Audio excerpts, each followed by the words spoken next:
Welcome back to Soumya Kannada channel. ನಾನು ನಿಮ್ಮ ಸೌಮ್ಯ. Friends, ಒಂದು ಪ್ರಶ್ನೆ ಕೇಳಲ್ಲ, ನಿಮಗೆ ದೆವ್ವ, ಭೂತ ಅಥವಾ ಆತ್ಮಗಳ ಮೇಲೆ ನಿಮಗೆ ನಂಬಿಕೆ ಇದೆಯಾ? ನಮ್ಮ ಹಳ್ಳಿ ಕಡೆ ಅಂತೂ ಅಜ್ಜಿ ಅಂದಿರು ಹೇಳೋ ಮೋಹಿನಿ ದೆವ್ವದ ಕತೆ, ಕೊಳ್ಳಿ ದೆವ್ವದ ಕತೆಗಳನ್ನ ನಾವು ಕೇಳ್ತಾ ಬೆಳೆದಿರ್ತೀವಿ ಅಲ್ವಾ. ಪ್ರಪಂಚದಲ್ಲೇ ದೆವ್ವಗಳನ್ನ ಅತೀ ಹೆಚ್ಚಾಗಿ ನಂಬೋ ದೇಶಗಳಲ್ಲಿ ನಮ್ಮ ಭಾರತ ಕೂಡ ಮುಂಚೂಣಿಯಲ್ಲಿದೆ ಅಂದರೆ ತಪ್ಪಾಗಲ್ಲ. ಆದರೆ ಇವೆಲ್ಲ ಬರೀ ಮೂಢನಂಬಿಕೆ, ಇದೆಲ್ಲ ಸುಳ್ಳು ಅಂತ ಹೇಳೋರು ಕೂಡ ನಮ್ಮಲ್ಲಿ ತುಂಬಾ ಜನರಿದ್ದಾರೆ. ಆದರೆ ಒಂದು ವೇಳೆ ಈ ಕಣ್ಣಿಗೆ ಕಾಣದ ಶಕ್ತಿಗಳನ್ನ ವಿಜ್ಞಾನದ ಮೂಲಕ ಅಂದರೆ ಸೈನ್ಸ್ ಮೂಲಕ ಪ್ರೂವ್ ಮಾಡೋಕ್ಕೆ ಸಾಧ್ಯ ಇದೆ ಅಂದರೆ ನೀವು ನಂಬ್ತೀರಾ? ಮಂತ್ರ ತಂತ್ರಗಳನ್ನ ಯೂಸ್ ಮಾಡದೆ ಕೈಯಲ್ಲಿ ಲೇಟೆಸ್ಟ್ ಮಿಷಿನ್ ಇಟ್ಕೊಂಡು ದೆವ್ವಗಳ ಜೊತೆ ರೆಕಾರ್ಡರ್ನಲ್ಲಿ ಮಾತನಾಡ್ತಾ ಇದ್ದ ಒಬ್ಬ ವ್ಯಕ್ತಿ ನಮ್ಮ ಭಾರತದಲ್ಲಿದ್ದರು. ಹೌದು, ಇವತ್ತು ನಾನು ಹೇಳ್ತಾ ಇರೋ ಕತೆ ಬಂದು ಭಾರತದ ಮೊಟ್ಟ ಮೊದಲ ಹಾಗೂ ಅತಿ ಪ್ರಸಿದ್ಧ ಪ್ಯಾರಾನಾರ್ಮಲ್ ಇನ್ವೆಸ್ಟಿಗೇಟರ್ ಆದ ಗೌರವ್ ತಿವಾರಿ ಅವರದು. ಇವರು ಬರೀ ದೆವ್ವಗಳನ್ನ ಹುಡ್ಕೋದು ಮಾತ್ರ ಅಲ್ಲ, ಅವುಗಳನ್ನ ತಮ್ಮ ಮನೆಗೆ ಕರ್ಕೊಂಡೋಗೋ ವಿಚಿತ್ರ ಹವ್ಯಾಸವನ್ನು ಸಹ ಇವರು ಇಟ್ಕೊಂಡಿದ್ರು. ಅದೇ ಹವ್ಯಾಸ ಕೊನೆಗೆ ಇವರ ಪ್ರಾಣವನ್ನೇ ಬಲಿ ತಗೊಂತ.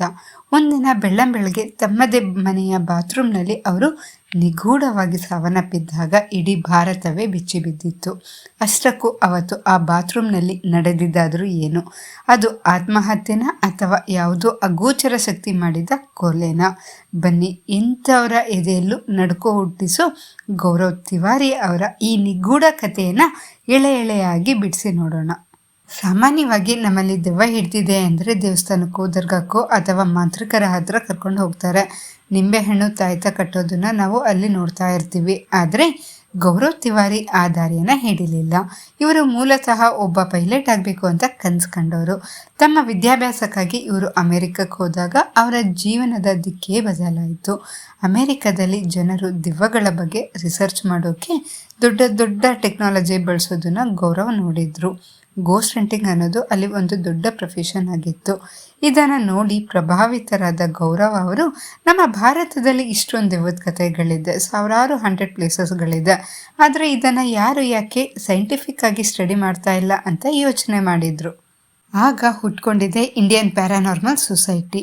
ಗೌರವ್ ಅವರು ಭಾರತಕ್ಕೆ ಬಂದ್ಬಿಟ್ಟು ತನ್ನಂತೆಯೇ ಆಸಕ್ತಿ ಇರೋ ಒಂದು ಟೀಮನ್ನು ಕಟ್ಕೊಂಡು ದೆವ್ವಗಳ ಬೆಟ್ಟಿಗೆ ಇಳಿದ್ರು. ಅವರ ಹತ್ರ ಇದ್ದಿದ್ದು ಮಾವಿನೆಲೆ ಅಥವಾ ವಿಭೂತಿ ಅಲ್ಲ, ಬದಲಿಗೆ ಎಲೆಕ್ಟ್ರೋಮ್ಯಾಗ್ನೆಟಿಕ್ ಫೀಲ್ಡ್ ರೀಡರ್ಸ್ ಅಂದರೆ EMF ರೀಡರ್ಸ್ ಅಂತಾರೆ ಇದನ್ನು. ನೈಟ್ ವಿಷನ್ ಕ್ಯಾಮ್ರಾಗಳು ಹಾಗೆ ವಾಯ್ಸ್ ರೆಕಾರ್ಡರ್ಗಳು. ಇವರು ಸುಮಾರು ಒಂದು 6,000ಕ್ಕೂ ಹೆಚ್ಚು ಹಾಂಟೆಡ್ ಜಾಗಗಳಿಗೆ ಭೇಟಿ ನೀಡಿದರು. ಎಲ್ಲಿ ಜನ ಹೋಗೋಕ್ಕೆ ಭಯಪಡ್ತಾರೋ ಅಲ್ಲಿ ಇವರು ರಾತ್ರಿ ಇಡೀ ಎಲ್ಲ ಕೂತು ಅಲ್ಲಿ ಯಾರಾದರೂ ಇದ್ದೀರಾ ಅಂತ ಪ್ರಶ್ನೆ ಕೇಳ್ತಾ ಇದ್ರು ಧೈರ್ಯದಿಂದ. ಕೆಲವೊಮ್ಮೆ ಅವ್ರಿಗೆ ಉತ್ತರಗಳು ಸಿಗ್ತಿತ್ತು, ಇನ್ನು ಕೆಲವೊಮ್ಮೆ ಇವ್ರಿಗೆ ವಿಚಿತ್ರ ಅನುಭವಗಳು ಸಹ ಆಗಿದ್ದನ್ನು ಇವರು ಹೇಳ್ಕೊಂಡಿದ್ದಾರೆ. ಜನರಿಗೆ ದೆವ್ವದ ಮೇಲಿರೋ ಭಯ ಹೋಗಲಾಡಿಸ್ಬೇಕು ಅನ್ನೋದೇ ಇವರ ಮುಖ್ಯ ಉದ್ದೇಶ ಆಗಿತ್ತು. ಪ್ಯಾರಾನಾರ್ಮಲ್ ಇನ್ವೆಸ್ಟಿಗೇಟರ್ಸ್ ಗೋಸ್ಟ್ ಹಂಟೆಡ್ ದೆವ್ವಗಳನ್ನ ಕಾಂಟ್ಯಾಕ್ಟ್ ಮಾಡ್ತಾರೆ, ಆದರೆ ಅವುಗಳಿಗೆ ತಮ್ಮ ಹತ್ರ ಬರೋಕ್ಕೆ ಬಿಡಲ್ಲ. ಆದರೆ ಗೌರವ್ ತಿವಾರಿ ಅವರು ಹಾಗಲ್ಲ. ಅವರು ಯಾವುದಾದ್ರೂ ಆತ್ಮ ಜೊತೆ ಕಮ್ಯುನಿಕೇಟ್ ಮಾಡಿದಾಗ ಆ ಆತ್ಮಕ್ಕೆ ಮುಕ್ತಿ ಸಿಗಲಿ ಅಥವಾ ಆ ಆತ್ಮಕ್ಕೆ ಶಾಂತಿ ಸಿಗಲಿ ಅನ್ನೋ ಒಂದೇ ಒಂದು ಉದ್ದೇಶದಿಂದ ಇವು ಒಂದು ಮಾತನ್ನು ಹೇಳ್ತಾ ಇದ್ರು. ಅದೇನೆಂದರೆ, ಒಂದು ವೇಳೆ ನಿನಗಿಲ್ಲಿ ತುಂಬಾ ಕಷ್ಟ ಆಗಿದ್ರೆ ಅಥವಾ ನೀನು ಇಲ್ಲಿ ಸಿಗಾಕೊಂಡಿದ್ದೀನಿ ಅಂತ ನಿನಗೇನಾದರೂ ಅನಿಸಿದರೆ ನನ್ನ ಜೊತೆ ಬಾ, ದೇಹವನ್ನು ಬೇಕಿದ್ರೆ ನೀನು ಬಳಸ್ಕೊ, use my body has a vessel ಅಂತ ಆಫನ್ನು ಕೊಡ್ತಾಯಿದ್ರು. ಇದ್ದಿದೆಯಲ್ಲ, ಇದು ಪ್ಯಾರಾನಾರ್ಮಲ್ ಲೋಕದಲ್ಲಿ ಇದನ್ನು ತುಂಬಾ ದೊಡ್ಡ ತಪ್ಪು ಅಂತಲೇ ಹೇಳ್ತಾರೆ. ಗೌರವ್ ತಿವಾರಿ ಅವ್ರಿಗೆ ಈ ಥರ ವಿಚಿತ್ರವಾದ ಮತ್ತು ಅಷ್ಟೇ ಅಪಾಯಕಾರಿಯಾದ ಅಭ್ಯಾಸ ಇತ್ತು. ನಮ್ಮ ಹಿರಿಯರು ಯಾವಾಗಲೂ ಒಂದು ಮಾತು ಹೇಳ್ತಾರೆ, ದಾರಿಯಲ್ಲಿ ಹೋಗೋ ದೆವ್ವನನ್ನು ಯಾವಾಗಲೇ ಆಗಲಿ ಮನೆಗೆ ಕರಿಬಾರ್ದು ಅಂತ. ಆದರೆ ಗೌರವ್ ತಿವಾರಿ ಅವರು ಮಾಡ್ತಾ ಇದ್ದಿದ್ದು ಇದೇ ತಪ್ಪು. ಯಾವಾಗಲೇ ಆಗಲೇ ಅಗೋಚರ ಶಕ್ತಿಗಳನ್ನ ಅವರು ತಮ್ಮ ಜೊತೆ ಬರೋಕ್ಕೆ ಪರ್ಮಿಷನ್ ಕೊಡ್ತಾ ಇದ್ರು. ಅವರ ಈ ಒಳ್ಳೆತನವೇ ಕೊನೆಗೆ ಅವರಿಗೆ ಮುಳುವಾಯ್ತಾ? ಅವ್ರ ಜೊತೆ ಹಿಂದೆ ಬಂದ ಯಾವುದೋ ಒಂದು ಶಕ್ತಿ ಅವರನ್ನೇ ಆವರಿಸ್ಕೊಂಡಿತ್ತ ಅನ್ನೋ ಅನುಮಾನ ಈಗಲೂ ಅವರ ಟೀಮ್ ಮೆಂಬರ್ಸ್ಗೆ ಕಾಡ್ತಾ ಇದೆ. ಅವರ ಸಾವಿನ ಕೆಲ ದಿನಗಳ ಹಿಂದೆ ನಡೆದ 2 ಘಟನೆಗಳು ತುಂಬಾ ಅನುಮಾನಾಸ್ಪದವಾಗಿದೆ ಅಂತಲೇ ಹೇಳ್ಬೋದು.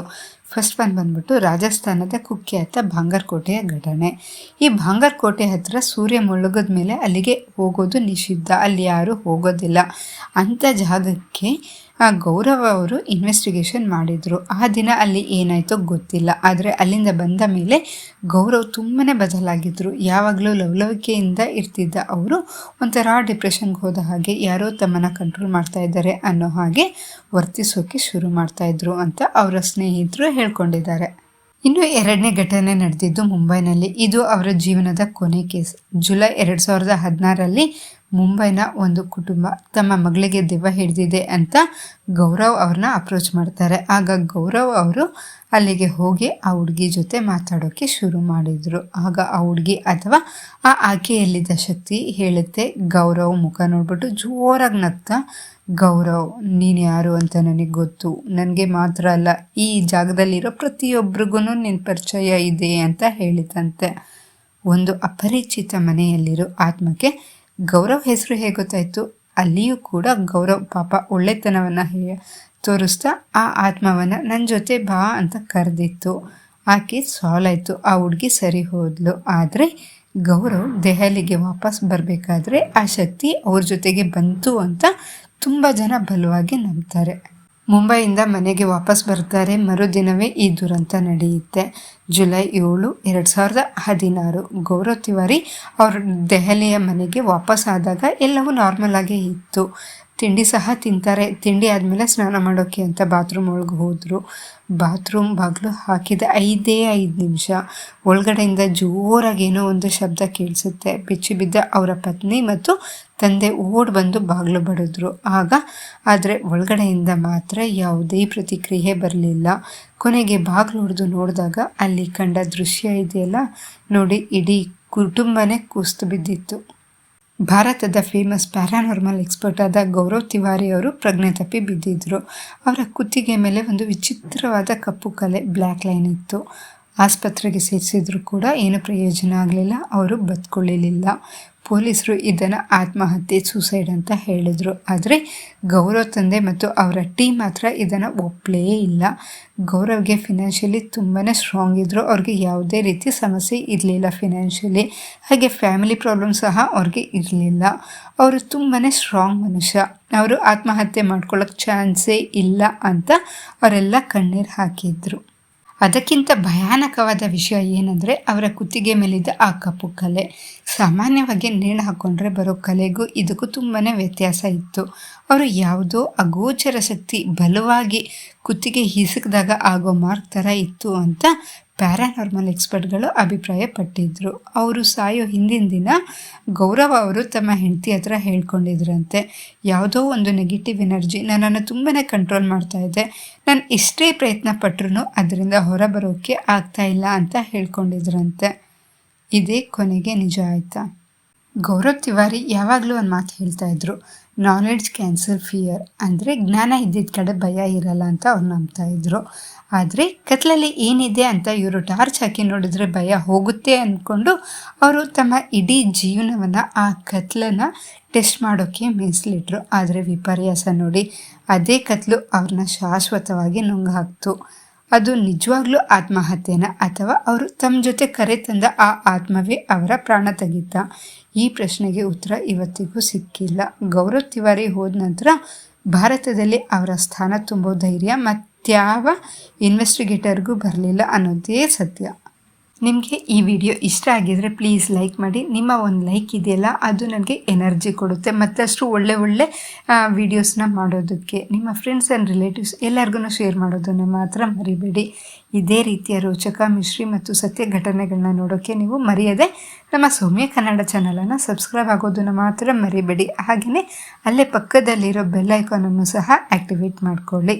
ಮುಂದಿನ ವಿಡಿಯೋನಲ್ಲಿ ಮತ್ತೊಂದು ಮೈ ಜುಮ್ ಅನಿಸೋ ಕಥೆಯೊಂದಿಗೆ ನಾನು ನಿಮ್ಮನ್ನು ಭೇಟಿ ಮಾಡ್ತೀನಿ. ಅಲ್ಲಿವರೆಗೂ ತುಂಬಾ ಹುಷಾರಾಗಿರಿ. ನಮಸ್ಕಾರ.